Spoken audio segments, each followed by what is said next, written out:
Bonjour à tous et à toutes, très heureuse de vous retrouver dans cette nouvelle vidéo, j'espère que vous aussi. Pas trop déçu de ne pas me voir en mode dance, j'espère.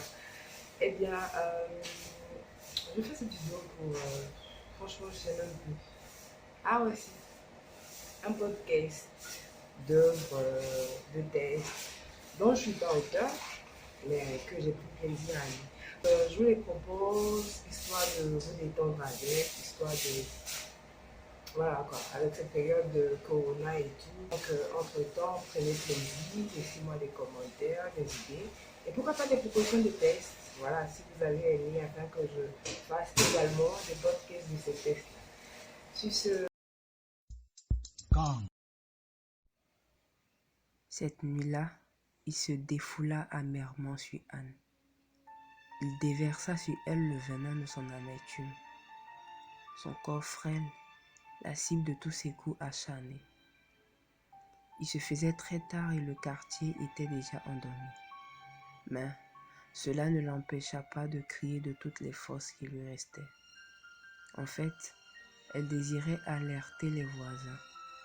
Son silence lui aurait certainement été fatal pour cette fois. Plus elle criait, plus les coups connaissaient un regain de violence. Son corps était martyrisé. Cet homme qui la battait avec tant de rage, ce n'était pas un inconnu, mais son mari. Celui qui lui avait juré fidélité et protection. Sous le poids des coups, elle réussit à remonter la longue pente qui la reliait à ses souvenirs. Anne avait rencontré son mari plus tôt, son bourreau, alors qu'elle était encore sur les bancs de l'école. La flamme de l'amour avait alors consumé son cœur jusqu'à y laisser des traces incandescentes. Elle avait succombé, impuissante, à l'amour de Ghislain, d'autant plus que c'était le premier à qui elle ouvrait son cœur. Il le lui rendait tellement bien que désormais, le monde d'Anne ne se limitait qu'à ses rencontres avec son amoureux. Les notes en classe ne tardèrent pas à ressentir les effets des chevauchés lors de leurs ébats amoureux. Ses résultats scolaires étaient devenus catastrophiques. Lorsque son père monta au créneau, ce sont des menaces qu'il proféra. Voici ce qui arrive lorsqu'on scolarise les filles, toujours à ne rien foutre. Si ça se trouve, tu dois être tombé sur un imbécile qui te fait tourner la tête au point que tu n'accordes plus aucune importance à tes études.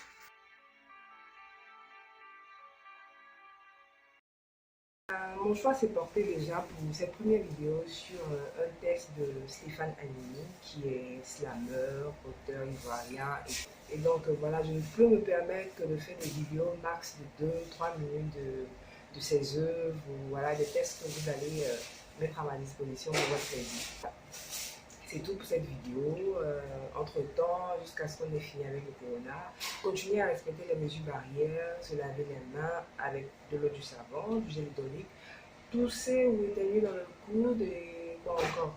Distanciation d'1 mètre et port du cache-nez surtout.